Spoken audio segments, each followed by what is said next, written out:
Saludos, aquí estamos en la segunda parte de la lección número 116 del curso de geometría. Estábamos viendo en la primera parte de esta lección un segundo ejemplo de aplicaciones de la fórmula de distancia, en donde nos pedían que demostráramos que estos cuatro puntos localizados en un plano cartesiano, el A, el B, el C y el D, A, B, C, D, son los vértices de un cuadrado, ¿okay? Y lo otro que nos piden es que hallemos el perímetro de ese cuadrado, ¿verdad? Bueno, fíjense, lo primero que tenemos que hacer para decidir si un cuadrilátero es un cuadrado es ver si los cuatro lados son congruentes, miden lo mismo. Y ya eso lo hicimos, encontramos que el lado AB mide 5, el lado BC mide 5, este mide 5 y este mide 5. Los cuatro lados ya encontramos que eran congruentes. Pero eso no es suficiente, porque recuerde que un rombo, que no es un cuadrado, pues tiene sus cuatro lados también congruentes, un cuadrilátero con cuatro lados congruentes, ¿verdad? Así que para que definitivamente sea un cuadrado, lo otro que tengo que verificar es que los cuatro ángulos de nuestro cuadrilátero también sean rectos. Y en eso estábamos, ¿verdad? Y dijimos, para determinar si esos cuatro ángulos eran rectos, iba a ser lo siguiente. Yo empecé considerando esta diagonal desde A hasta C y aplicando la fórmula de distancia, ¿verdad? Ya encontramos que medía 5 raíz cuadrada de 2. Y entonces yo digo, bueno, pues si diera la casualidad que este ángulo aquí fuera recto, es lo que yo quiero verificar. Fíjense que ese triángulo que se forma aquí con esa diagonal tendría que ser rectángulo para que este ángulo sea recto, ¿verdad que sí? O sea que AC debería ser la hipotenusa de un triángulo rectángulo, ¿verdad? Así que yo voy a verificar si efectivamente el triángulo ABC es rectángulo, porque si es rectángulo, este ángulo, que es el opuesto a la posible hipotenusa, que es esa diagonal AC, sería recto, ¿verdad? Y ya tendríamos por lo menos uno de los cuatro ángulos del cuadrilátero definitivamente demostrado que es recto.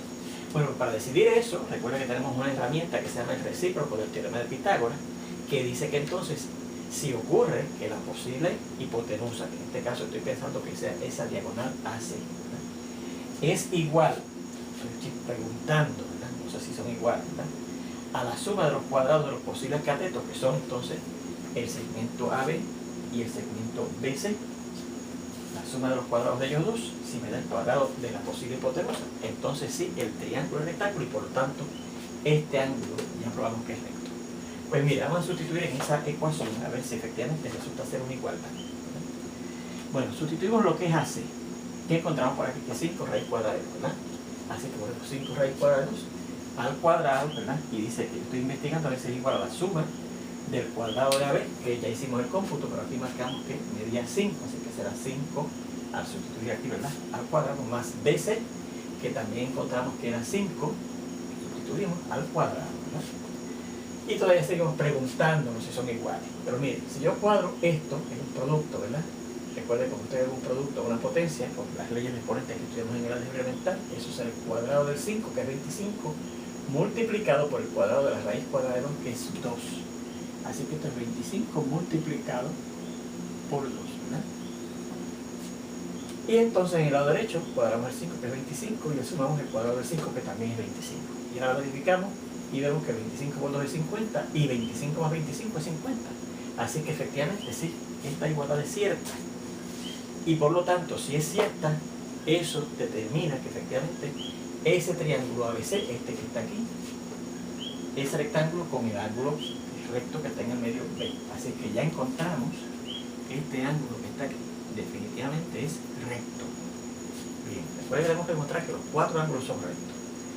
Bueno, pero fíjense que entonces, ¿cómo yo demostraría que este otro que está aquí es recto? Pues mire, vuelvo y considero la hipotenusa AC, la posible hipotenusa AC, y verifico a ver si este triángulo que está aquí abajo es rectángulo, porque si es así, entonces este sería el ángulo recto, el ángulo contrario a la posible hipotenusa. Pero fíjense que aquí AC vuelve y mide 5 raíz de 2, porque es el mismo segmento, ¿verdad? Y fíjense que los dos posibles catetos miden 5 también, cada uno igual que arriba. Así que si yo sustituir en esta ecuación, pero ahora diciendo AC cuadrado igual a AD cuadrado más CD cuadrado, ¿verdad?, voy a encontrar que efectivamente es la misma ecuación. Así que sí, se cumple, y por lo tanto, por lo que dice el recíproco del teorema de Pitágoras, este ángulo que está aquí también es recto. Ya tenemos 2 de los 4 ángulos verificados, demostrados que son rectos, ¿verdad? Y eso es lo que dice aquí, ¿verdad? Por el mismo cómputo, vemos que A, que el cuadrado de AC es lo mismo que la 50, ¿verdad? La 50 va a ser igual a DA al cuadrado, 25 al cuadrado, más CD al cuadrado, que es 25, y eso por 25 más 25 también da 50, ¿ves? Así que ahí está la verificación que efectivamente el triángulo ADC, este que está aquí abajo, es un triángulo rectángulo con el ángulo recto en el vértice D. Así que ya tenemos también que el vértice D es el punto del vértice, es un vértice de otro ángulo recto, ¿verdad? Entonces ahora digo, ¿cómo yo demuestro entonces que los otros dos ángulos, este que está aquí y este que está aquí, son rectos también? Pues mire, yo podría hacer lo siguiente: considerar ahora esta diagonal de B hasta B, ¿verdad? Y ver si entonces esa diagonal es una hipotenusa de un triángulo rectángulo que estuviera aquí a la izquierda. Y si lo es, este ángulo va a ser recto. Y si yo cojo otra vez esa diagonal BD y la considero una hipotenusa de un posible triángulo rectángulo que está aquí a la derecha, y si completo también con la ley del teorema del recíproco del teorema de Pitágoras, este ángulo también será recto. Lo podemos hacer así. Pero yo voy a hacer de esta otra manera. Yo digo ahora que por el criterio lado, lado, lado, el triángulo ABC, este que está aquí arriba, es congruente con el triángulo ADC, este que está aquí abajo. Mire, ¿cuál es el criterio lado, lado, lado? Que si dos triángulos tienen los tres lados iguales, son congruentes. Y efectivamente, fíjense, estos dos lados aquí miden 5 y estos dos lados aquí miden 5. Y este lado, que es común para los dos, pues claramente es congruente en los dos miden 5 raíz de 2. Así que efectivamente, este triángulo de arriba, el ABC, ese triángulo rectángulo de arriba es congruente con este triángulo rectángulo de abajo, el ADC. ¿Ok? Bien. Pero entonces, además de eso, fíjense que los dos triángulos rectángulos, ese que está aquí arriba, el ABC, y este que está aquí abajo, el ADC, son también, además de ser triángulos rectángulos, porque tienen un ángulo recto, isósceles, porque tienen dos lados congruentes. Y aquí probamos que en un triángulo isósceles, los que se llaman ángulos de la base son congruentes. O sea que este ángulo que está aquí va a ser congruente con este ángulo que está aquí. Y también entonces este ángulo que está aquí abajo va a ser congruente con este ángulo que está aquí abajo. Estos son los ángulos de la base del triángulo rectángulo isósceles de arriba, y estos son los ángulos de la base del triángulo rectángulo isósceles de abajo. Estos dos son congruentes y estos dos son congruentes. Pero más que eso, por ser entonces partes correspondientes de triángulos congruentes, este ángulo que está aquí, que es congruente con este, también va a ser congruente con este. Y este ángulo que está aquí también va a ser congruente con este. Así que hemos encontrado que el ángulo BAC, mire, el BAC, este que está aquí, el BCA, este que está aquí, el DAC, este que está aquí, y el DCA, este que está aquí, son los cuatro congruentes, ¿verdad? Pues como son los cuatro congruentes, tienen la misma medida, y yo voy a llamar a esa medida, que es la misma para los cuatro, Y. O sea, voy a llamar a que este ángulo mide Y, este ángulo también mide lo mismo, este ángulo mide Y y este ángulo mide Y. ¿Ok?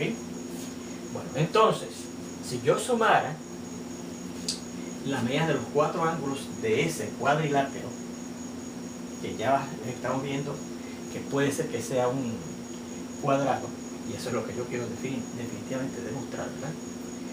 Fíjense que si yo sumo las medidas de esos cuatro ángulos, me tiene que dar la suma de los ángulos de cualquier cuadrilátero, que es 360 grados.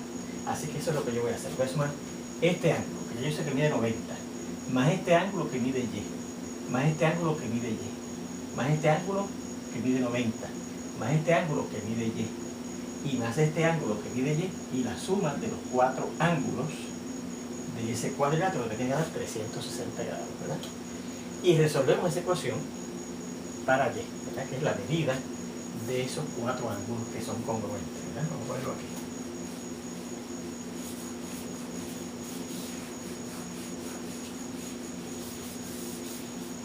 Decimos, si resolvemos esta ecuación para Y,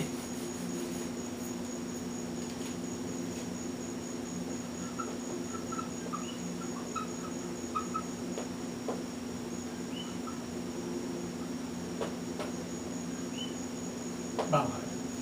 Tendríamos 90 más 90, 100, 90 grados más 90 grados, 180 grados. Más Y más Y más Y más Y da 4Y.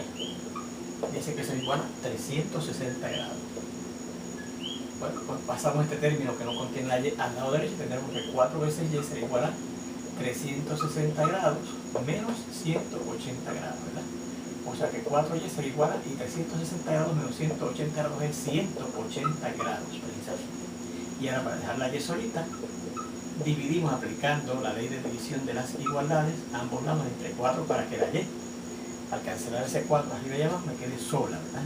4 entre 4 a 1, 4 entre 4 a 1. Y acá, cuando yo divida 180 grados entre 4, balance 18 entre 4 da 4, 4 por 4 es 16, sobran 2, 20 entre 4 a 5, 45 grados. Así que fíjese que cada uno de estos ángulos mide 45 grados. Así que, por ejemplo, el ángulo BCD medirá, por el teorema, ¿verdad?, por el postulado más bien, de los ángulos adyacentes, 45 grados más 45 grados, 90 grados. Así que este será un ángulo recto. Y por la misma razón, el ángulo BAD, al sumar esos ángulos adyacentes, ¿verdad?, 45 grados que mide esta y 45 grados que mide la otra y de abajo, me da 90 grados, y por lo tanto ese ángulo aquí también es recto. Luego, el ángulo a medida, el ángulo BCD será 45 grados más 45 grados, da 90 grados, ¿ok? Y la medida del ángulo BAD será también 45 grados más 45 grados, 90 grados. Así es que, por lo tanto, ahora ya yo sé que ese cuadrilátero, al tener sus 4 lados congruentes, los 4 lados midiendo 5 unidades de largo cada uno, y al tener los 4 ángulos rectos, es un cuadrado. Por lo tanto, el cuadrilátero ABCD es un cuadrado. Y eso era lo primero que nos pedía ese problema, que demostráramos que era un cuadrado, ¿eh? Lo otro era que buscáramos su perímetro. Entonces, su perímetro será, bueno, recuerde cómo se busca el perímetro de un cuadrado. Se multiplica 4 veces la medida de los lados, y los 4 lados miden lo mismo, ¿verdad? 5, 4 por 5, 20. Así que ese es el perímetro de ese cuadrado, ¿ok? Bueno, pues ahí tenemos ese segundo ejemplo de aplicación, donde fíjense que hemos usado la fórmula de distancia para ayudarnos a demostrar o a decidir o a resolver ese problema, ¿verdad? Fíjense nuevamente la utilidad del álgebra en un problema geométrico. ¿Se fijan? Y eso, recuerde que es lo que es la geometría analítica, que es lo que estamos estudiando en este sexto tema, ¿verdad?, del curso. Bueno, vamos a ver entonces un teorema que nos dice lo siguiente.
ese teorema. Fíjense cómo dice. Si P sub 1 con coordenadas x sub 1 y y sub 1 y P sub 2 con coordenadas x sub 2 y y sub 2 son los puntos extremos del segmento, claro, P sub 1, P sub 2, que va desde P sub 1 hasta P sub 2, entonces las coordenadas x, y de un punto P que divide ese segmento en la razón R, dividiendo, ¿verdad?, la medida desde P sub 1 hasta P entre las medidas de P hasta P sub 2, un número positivo. Esas coordenadas x, y son estas. La x va a ser x sub 1, la abscisa del primer punto, más esa razón, por x sub 2, la abscisa del punto P sub 2, entre 1 más la razón, y la y será, en forma parecida, y sub 1, la ordenada del punto P sub 1, más esa razón, por y sub 2, la ordenada del punto P sub 2, entre la suma de 1 más esa razón. Bueno, vamos a ver la demostración de ese teorema, ¿ok?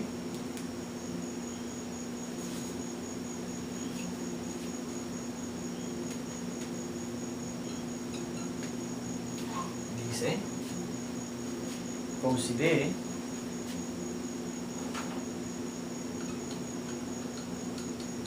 este segmento,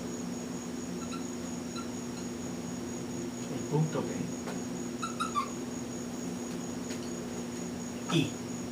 y que vamos a ver. Pues mire, vamos a hacer un dibujito aquí de la situación, ¿ok?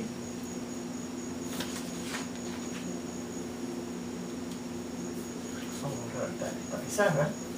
Recuerde, como siempre les digo, tener todo copiado, y si no le dio tiempo, ¿verdad?, hasta este momento en que yo estoy precisamente borrando esta parte, pues dele pausa o le da un poco para atrás al vídeo y copia lo que teníamos aquí escrito para que no pierda detalles de lo que estamos explicando, ¿verdad?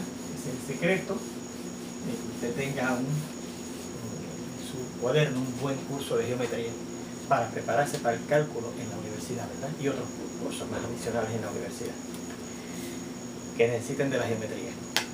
Bueno, pues miren el dibujo de la situación. Aquí tenemos, ¿verdad?, el eje de Y, que es vertical,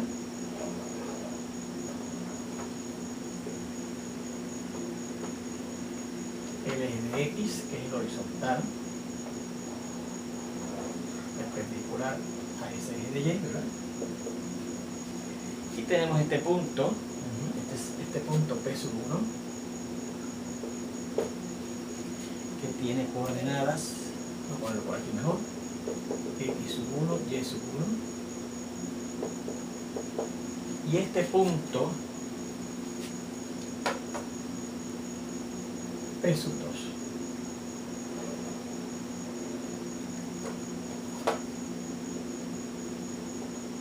Está por aquí, que tiene coordenadas X sub 2, Y sub 2. Y tenemos este punto P, va a estar por aquí, que tiene coordenadas X, Y.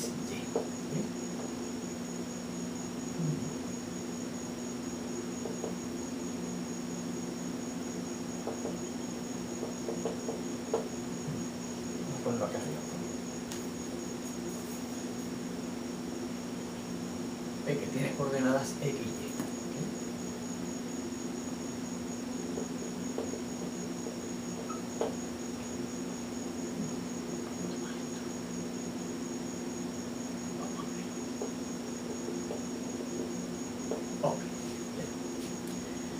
Pues yo voy a considerar ahora estos segmentos. Para este punto A sub 1. Este segmento. Este es el punto A sub 2. Y este segmento, perdón, este es el punto A. Y este segmento acá es el punto A sub 2. ¿Y qué son esos segmentos P sub 1A, PA y P sub 2A2? Pues esos segmentos son los siguientes, esos son los que vamos a considerar. Y los únicos segmentos perpendiculares en P sub 1A sub 1, en PA y P sub 2 A sub 2 que parten o que pasan por los puntos esos P sub 1, P y P sub 2 perpendiculares al eje de X. ¿Okay? Así que fíjense que estoy considerando el único segmento que pasa por el punto P sub 1 y que es perpendicular al eje de X. ¿Y dónde lo cruza? Lo estoy llamando E A sub 1. ¿Verdad? El único segmento perpendicular desde P sub 1 hasta el eje de X. El único segmento perpendicular que pasa por el punto P perpendicular al eje de X. Y el único segmento que pasa por el punto P sub 2 y que es perpendicular al eje de X. ¿Okay? Recuerden que aquí probamos que desde cualquier punto fuera de la línea pasa un único segmento o una única línea que es perpendicular a otra línea dada. ¿Okay? Bien. Ok. Bueno, pues entonces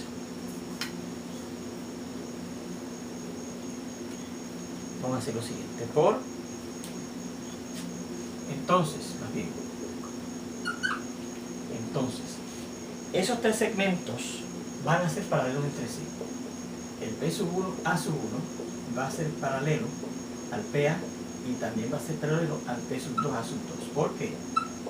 Porque si usted tiene segmentos perpendiculares o en general que forman un mismo ángulo con una tercera línea, esos segmentos de línea van a ser paralelos entre sí. ¿Okay? Por lo que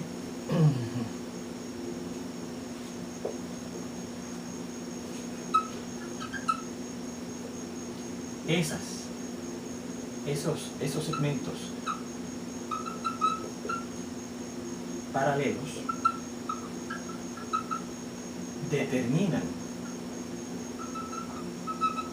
en las transversales que intersequen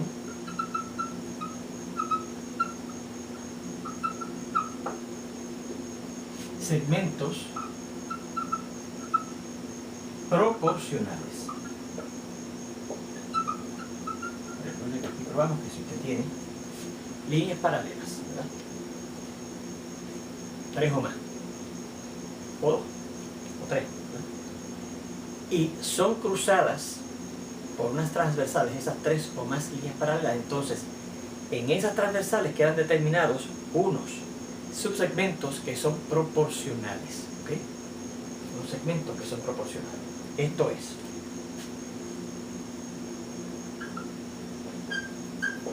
en las transversales estas, recuerden, las transversales también se llamaban secantes, ¿verdad?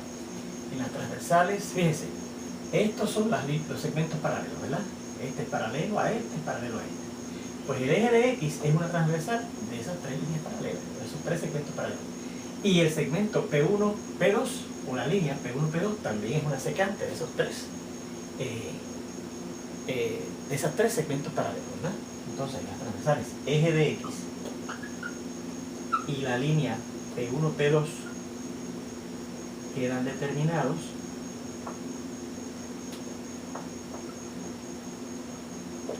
los siguientes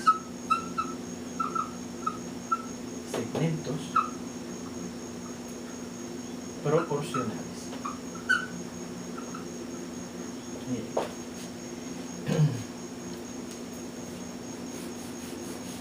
En la línea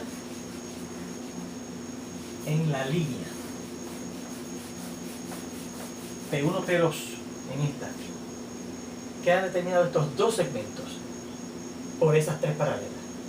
Estas tres paralelas, ¿verdad? El segmento P1, P2, P1P y el segmento P, P2. ¿Verdad que sí? Así que si ese segmento, su medida, yo la divido entre la medida desde P hasta P2, dicho sea de paso, aquí me dice que eso va a ser R, ¿verdad? Esa razón va a ser proporcional, o sea, va a ser igual a la división de estos segmentos que quedan determinados en la otra transversal a esos tres segmentos paralelos que hemos dicho que es el eje de X. A1 a A como A es como A, eso es A, ¿verdad? Este segmento P1P determinado en esta secante a esas tres líneas paralelas está en proporción con este otro segmento P a P2, como este segmento de A1 hasta A es a este segmento A hasta A2, ¿verdad? Este es a este, como este es a este. Ese teorema lo probamos hace un tiempo atrás cuando estudiamos las proporcionalidades y semejanzas, ¿verdad? Bien, pues tenemos esto, ¿verdad? Vamos a dejar entonces aquí esta demostración y continuamos con ella en la segunda parte de esta misma lección ya prontito. Nos vemos entonces.